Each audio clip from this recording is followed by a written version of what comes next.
Good evening, everybody. This is Noir. Welcome back to Castlevania Aria of Sorrow. So in the last episode, we defeated Balor and got the giant bat soul, which is an extremely useful soul. It's basically going to open up the entire rest of the castle for us and make it possible to get to the end game. But first, we have some business to attend to. You might recall that last episode these guys completely kicked my butt. So now that I'm a little bit stronger and definitely more wary, I think it's time to kick their asses for a change. Yeah, these statues really are kind of bizarre. They're creepy looking, one of the few things in this game that I think actually is scary and unnerving. And yeah, they can hurt you with their giant feet and hands. I wish there were more things like that in Castlevania games. In Symphony of the Night, there's a few cases where you have enemies, or I should say, you have aesthetic things that come out of the walls, like zombies or creepy-looking guys in cells, but they don't actually hurt you, and so it's really just a visual thing. Anyway, so yeah, in this room we have kind of a curious wrecking ball where you have to take advantage of momentum that is admittedly a little bit wonky. Like, basically, if you hit it at any point when it's on the right-hand side, or when it's swinging back toward the right, I should say, that counts as pushing it forward. So it can be a little complicated, and you do have to be careful to get the right rhythm, but it's probably easier than doing this in real life would be. I mean, in terms of the movements, obviously it's easier to press buttons than it would be to move a giant wrecking ball into a wall in real life. So our reward for all of this is Olrox's suit, which is better than the pitch black suit, and of course it's got a great name too. Olrox is one of the more mysterious and bizarre characters from Symphony of the Night. And I'm also demonstrating here that trying to get out of here without fighting these guys is really just about as dangerous as fighting them, if not more. They're just too mobile to really get away from easily. Look at this crap. I had to sit here and think for a minute about what I really wanted to do. Probably ended up wasting that high potion, but you know, who cares? When your life's at stake, no price is too expensive. You gotta consider your health.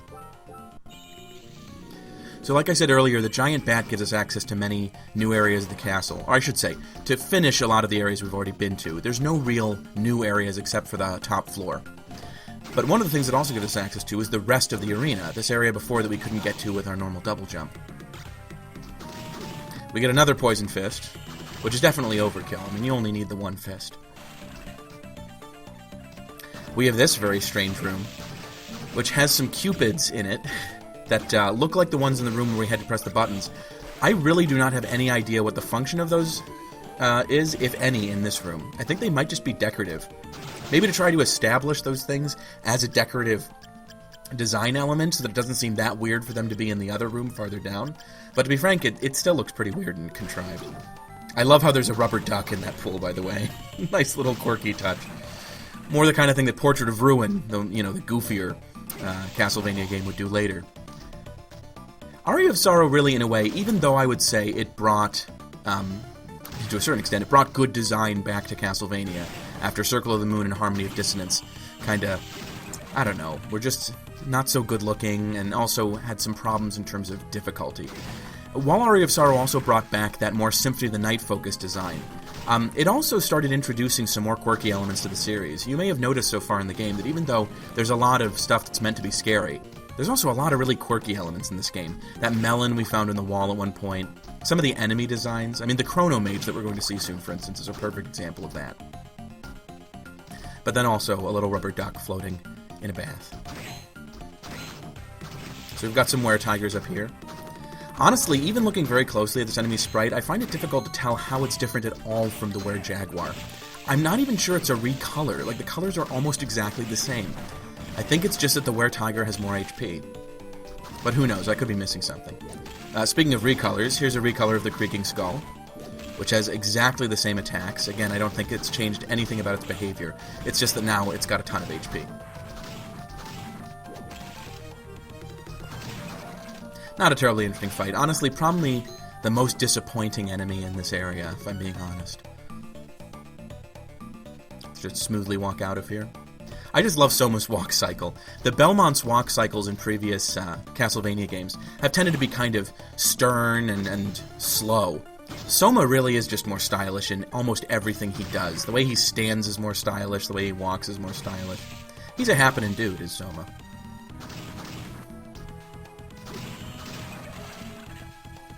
So we're going to head on out of the arena now. This is a good place to get some experience if you're a little under-leveled in this area, because the enemies aren't that hard to fight, and they give decent experience for basically the challenge that you're undertaking and taking them on. And of course, if you haven't gotten the Poison Fist yet, fighting the Skull Milliones here is a really good way to get that weapon, which is a pretty good weapon. One of the better fist weapons in the game. And then, of course, you are also going to want the Killer Mantle Soul for reasons that will be left unexplained until we get to that point. But trust me, you'll want it. It's cool. And again, the chariot just kicks my ass, because it always does. But we make it through. Ooh. So here, this shows you what happens if the Skull Millione manages to fight you. It manages to hit you, I should say. You get poisoned. It's just the way of the world. This is a bad combination to get caught in. You do not want to have a Scarmalione coming down on you while also facing a beam skeleton right down the eyes. One thing I like about this game is while the individual enemy design is pretty good, like one of the better in the series I would say, they're also very clever about how they place enemies to make things more difficult. The overall structure and design of the enemies and rooms is one of the things that makes this game great.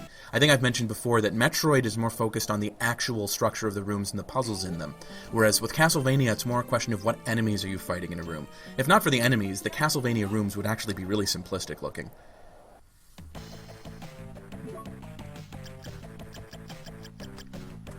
So I'm going to go ahead and buy some more potions here, which I need. But before we head back up to the top floor, I am going to use the bat to explore a few previously explored areas and find some cool stuff. In particular, I want to go to the underground waterway, punch some dryads, and we'll be getting a couple cool weapons here. I love, by the way, the fact that the Poison Fist is surprisingly effective against a poison worm. You would think it would have a resistance to poison. Apparently this game doesn't follow Pokemon rules. So yeah, you might remember this room. This is where we encountered the secret area. But in addition, this is actually a really tall room, so this is a great place to test out the giant bat soul. And in this room we find Ronginus's Spear. It should be obvious to people who are familiar with this game's particular brand of mistranslation that this is actually Longinus's Spear, which is to say the Lance of Longinus, the weapon that legendarily a Roman soldier used to cut Jesus' side after he was crucified to make sure that he was dead, which is said to be cursed or maybe blessed, like as a relic because of that. A very strange myth. We also pick up the handgun, one of the more fun weapons to use in this game, but not a particularly good one, I have to say. The really good thing about it, obviously, is its range. It can hit an enemy from across the room. It also has a pretty good rate of fire, but the damage you do with it is piddling. So its only real use is to do funny things like going completely gangster execution style on this flesh golem. And Soma is really just so stylish, pulling that gun out and then tucking it back in with every single time he shoots the gun. You see, Soma can't just leave the gun out and fire it. That would be too plebeian and pedestrian. Soma's a gentleman, and he fights accordingly. I also love how, choosing to kill the golem with this gun, which is just a total waste of time, I get its soul, as if the game is rewarding me for my pointless stylishness. I'm also going to show here how quickly he goes down if we just use one of the better weapons. So you'll see, Longinus' Spear does really good damage. It's one of my favorite weapons in the game, and definitely one of the most powerful in terms of just sheer attack strength. I don't think it has an elemental bonus, though, so that's something to consider. So another thing that we can do now, not because of the giant bat soul, but because we got the Galamoth soul in the catacombs, or whatever they're called in this game, I forget, is we can go back to the place where time was stopped before. And take on the Chrono Mage, which you might notice is a rabbit with a clock. Clearly an Alice in Wonderland reference. Also, maybe a JoJo reference. There's a slight possibility, since it's an enemy that stops time and then pushes you back to the beginning of the room where you found it. Those of you who are JoJo watchers probably know what I'm referring to. But I'm not sure if Konami is. I know that there are some things in Castlevania that are definitely JoJo references. A Zephyr from Dawn of Sorrow is definitely one. There's no other way they would have thought of that character. But there's others where it's a little more difficult to tell. The stone mask that appears in Symphony of the Night and later games, for instance, is one of those. So up here in the place that we find past the Chrono Mage, we find the Dane's Left, which is a pretty good sword, although it's of the type that I don't like, the overhead swinger. And we also get the second ancient book, which tells us that the second spirit is the King of Bats. Now, this should definitely be a clue to what this is getting at, because we currently have the giant bat soul equipped. That's what it means, like almost certainly. So clearly, the first one was red. That would correspond to an attack-type soul. And it said, you know, we needed to equip the Demon of Flames, which is probably the Flame Demon Soul, which we already have. We now have another one that says that the blue soul, which we need to have equipped, is the King of Bats. Well, we already have that. So the real question is, what is this mysterious third soul? And is there a third book that will tell us? Only time will tell, because I am not. Anyway, we finally get to the top floor and manage to actually traverse some of it, unlike much earlier in the game. We just got to see a glimpse of it. This is the final guard. He's obviously just a much harder version of the guard armor. Or sorry, I keep calling him that, the Great Armor. And he is a bit of a brick wall, but not too hard to punch your way through, and his attacks are very predictable. We also have the Basilisk here, which is just a recolor of the Cockatrice from earlier. If you're familiar with mythology, a Cockatrice and a Basilisk are exactly the same thing. It's supposedly a serpent with a rooster's head that can cause you to turn to stone just by looking at you. Or actually, now that I think about it, the original was said to be able to kill you by looking at you. And in this game, they render that as turning to stone, because if it could just kill you by looking at you, this would be a very short game. It's interesting, they actually do that twice with various types of enemies. With the Cockatrice, they turn it from killing into petrification. And then with the Catoblepas, which is that giant cow-like creature that you see at certain points, and is sometimes recolored and called a Gorgon, that is also a creature whose gaze is supposed to be able to kill you just by looking at you. But they turn that to petrification. It really stings how much they just bowdlerize these old myths. Like, keep it classic, Konami, for Christ's sake. Anyway, having found the warp room for this place, we're going to head back down a little. Just kidding, we're staying here. I actually did waste a bit of time going through the study at this point, but I decided to cut that out because I didn't really accomplish anything. I assumed incorrectly that the third book that we're looking for was in the study. It is not. We'll find out later where that is. So here we're just dealing with more Rubicantes, or Lubicants as the game insists on calling them. Again, pretty difficult enemies. They have more health than most of the other enemies of their type, which I think is the reason why the game puts them here. This is the only place in the game they appear aside from that one room at the bottom of the arena. And of course, this room is fairly cramped, so much like the other room, they place the Lubicants in such a position that it is hard to get past them without fighting them. Oh, I love this. So we've seen one succubus before, again in the arena, but here they're all over the place, along with powered-up versions of the Valkyrie called Erinyes, which is the Greek name for the for the Furies, and then more red Minotaurs, which we also saw in the arena. One thing I really like about the succubi here is when they're pretending to be Mina and appealing to Soma, they say, Taskate, which means help me. As if Soma's going to be tricked by that after the first time. You'd think eventually they'd stop bothering. You know, at a certain point he's going to think, yeah, I know where Mina is, she's not here. We all know the score. But hope springs eternal even among demons, I suppose. They're always assuming they can trick Soma. Funnily enough, in Dawn of Sorrow, which is the sequel to this game, they appear to him not as his girlfriend, but as Yoko, who's just a hot woman that he happens to know. Kind of suggesting that maybe Soma's not the world's best boyfriend, or that he's easily tempted. It's hard to say. It is true that Mina plays a smaller role in Dawn of Sorrow, so it's possible that that was just a design choice on the part of Konami to make it more clear what the succubi are trying to do, which is trick Soma into thinking that there's someone he knows. So I don't have to go this way, but I decided to because I wanted to show it off. The left-hand side is a little easier to get up than the right-hand side, but one thing to remember is that if you do it that way, you won't get to the warp room. One effect of which is that you won't be able to heal while going up this way. And again, it's easier to get past this part without healing, but these guards can really screw you up if you're not paying much attention. Or if you're just bad at dealing with their movements.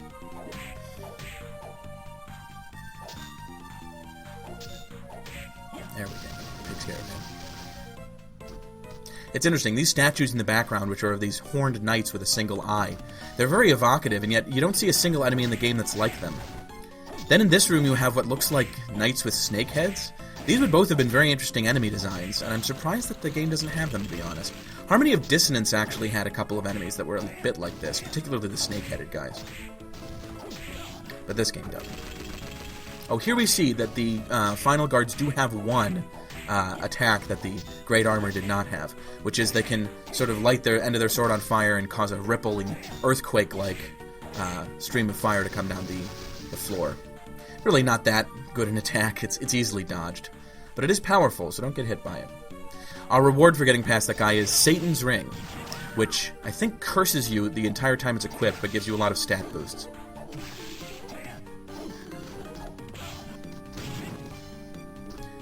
And here we have gargoyles as well, which are just really a powered-up version of the gremlin. And this takes us back to where we were at the start. So let's head back up. More quickly than the last time, obviously, since there's no need for us to linger and see the enemies.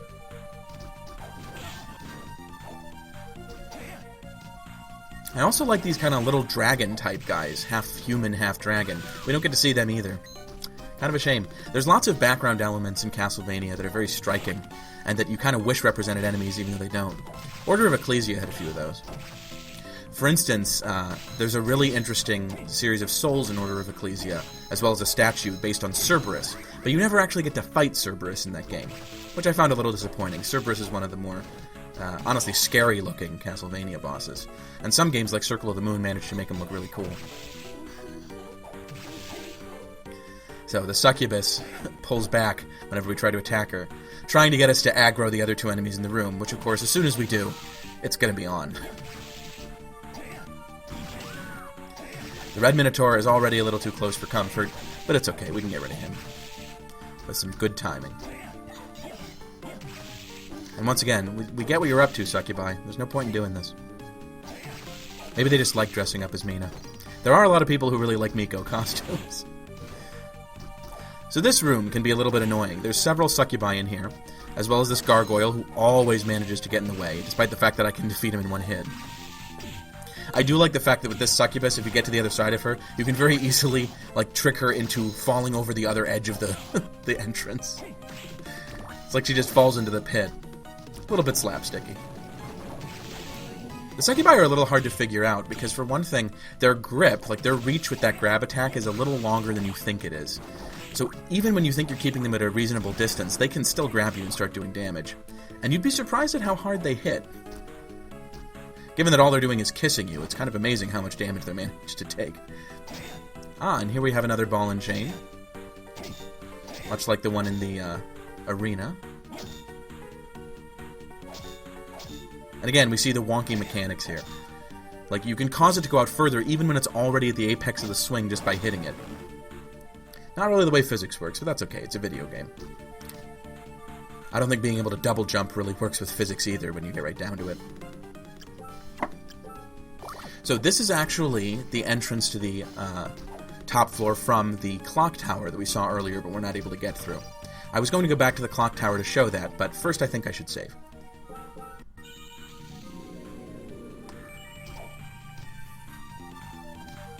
Here we go. Now let's go out here.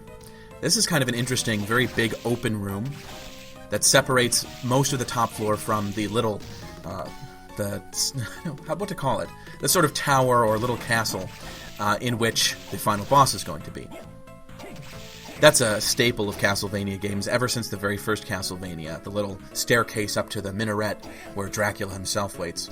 Of course, Dracula is dead and he's not coming back, so it's going to be someone else there. And we'll soon see who that is. There's some more basilisks here on the ground floor, as well as some red minotaurs up farther. But more interesting, underneath here we have the Iron Golem, who you might have noticed I just did 1 damage to. Let's talk about this Iron Golem for a second. So he has 9,999 HP, 1 MP, because he doesn't cast any spells, an attack of 70, and literally the highest possible defense in the game. It's 255. He also has a tolerance to every known element, weaknesses to nothing, and is totally unaffected by stopping time. So you would think that this guy definitely is almost impossible to defeat. You do 1 damage per hit, and you need to hit him 9,999 times. So, how are we going to defeat this menace? Well, you'll soon see. What we're going to do is... I think I left this on for a little too long, sorry. Okay, what we're going to do is use the Killer Mantle Soul, which we collected in the arena, and which I mentioned would come in handy. This is where it comes in handy. You might remember that the Killer Mantle allows you to swap the HP and MP of enemies, which means we do almost 9,999 HP of damage to him in a single stroke. I love this game, it's absolutely crazy. And your reward for being this crazy is the Hippogriff Soul, which I also think is fantastic. You use it to do what is called the gravity jump in Symphony of the Night, and has been in Metroidvanias almost ever since. It's just this soaring jump which takes you all the way through the air. And one of the things I love about it is, if you do it with a ceiling above Soma's head, he will crash right into it with his skull, and make a sickening cracking noise that definitely tells you that Soma's going to be missing a few vertebrae by the end of this game. It's so quirky, I love it. The gravity jump in Symphony of the Night, I believe you just sort of crumble against the ceiling if you use it. It doesn't have that weird, like, skull-crushing maneuver that you see here. And then, of course, in Harmony of Dissonance, oddly enough, Juiced will not crush his head against the ceiling. He'll instead sort of turn upside down and he'll touch the ceiling with his feet, which is a very unusual version of that. But there's a few things to find here. Not really all that much. This is just a big open room, which is sort of, I think, meant to impress you with its scale. The one cool thing up here is the Khalid Bolg, which has that same red outline as Longinus' spear, because it's a dark weapon. And here I'm trying to get rid of this Aranis. I never really know how to pronounce that. Is it Aranis or Aranis? Hard to say. Is isn't really a word. I mean, it technically is in ancient Gaelic. There was a supposed ancient king of France called Is, who was referenced in one of my favorite harp songs by a guy named Alan Stivell, who's a really cool musician. But that's beside the point. We are approaching very rapidly here the end of the game. So right in that little citadel right at the top, we will find Graham Jones, who has absorbed the powers of Dracula, at least so he thinks, and become the ultimate Dracula cosplayer.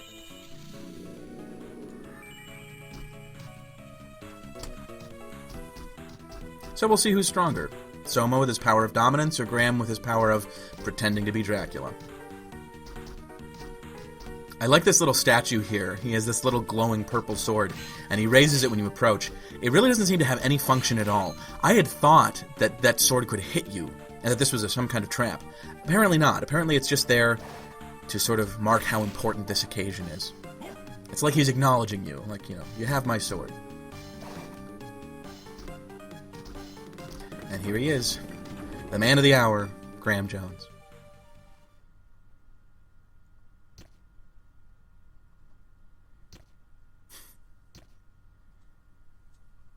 Oh, thanks. Good. Go ahead and do that.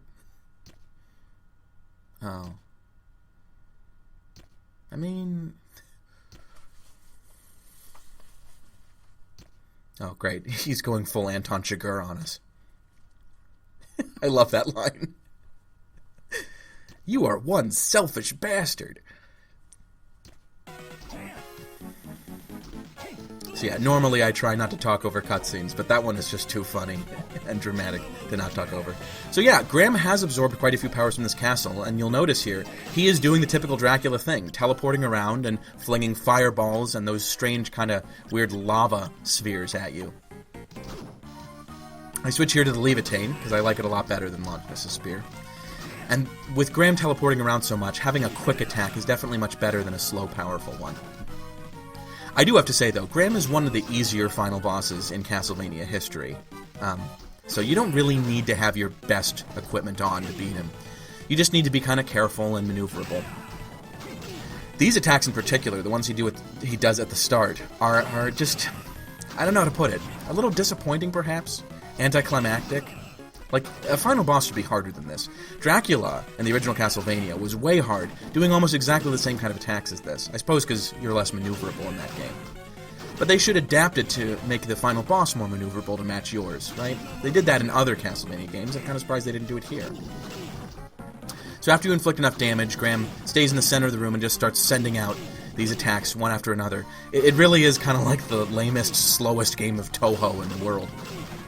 Like, this is a bullet hell shooter where the bullets are giant and really easy to avoid. And there's only like 6 of them on screen at a time. Zun would be very disappointed, that's all I have to say. And to defeat us, Graham spits blood out of every pore of his body and turns into this thing, which is kind of giving me Mega Man vibes, like Mega Man X, what Sigma turns into at the end of it. So in this form, he'll have his giant angel whatever they are attack you with their hands with eyeballs in the back of them, while this thing I love, this chandelier of skulls at the top, fires out a laser beam.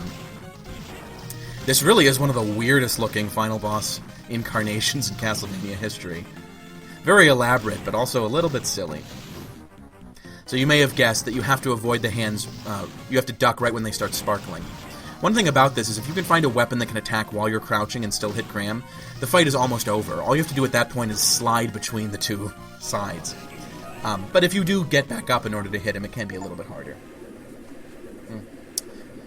Where's your magic now, Graham? Where's your magic now? And so we're finally able to do what we wanted to do the whole time, which is just to leave. And so Soma does it. I also love how he does the little, like, Dracula blah thing while he does it. Uh-oh.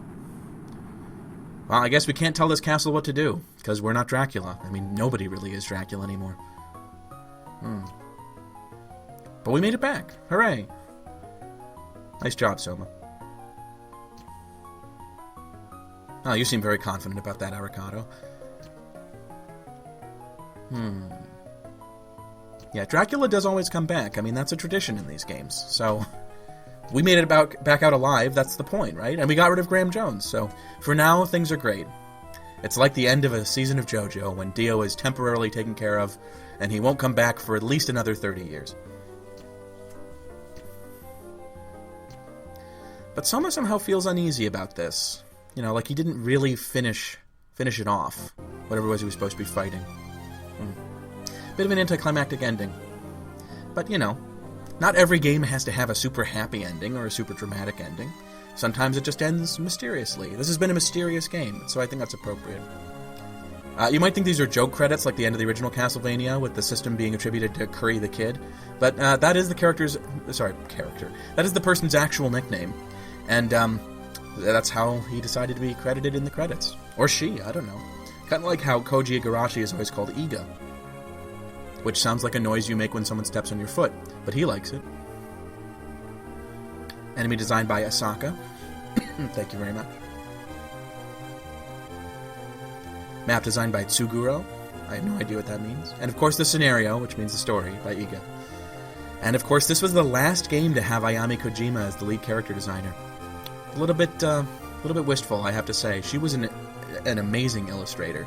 The series really didn't have anything close to matching her until the new guy whose name I forget took over in Order of Ecclesia, which had absolutely brilliant art. I mean, definitely a match for her, if not better. But either way, they stand at about the same level of quality. I love this game's art. In fact, I love just about everything about this game. So I'm really pleased that you could be here with me to see it to the end. And yes, let's give some special thanks to Great Matsu Fuji. Matsu, I believe, means pine, and Fuji means Mount Fuji, so Matsu Fuji. And most thanks to you, because apparently PBS produced this game. Well, that's the end, everybody, and I'll be seeing you guys with the next game. So, once again, this has been Castlevania Aria of Sorrow. Thanks for watching, and I'll see you next video. Not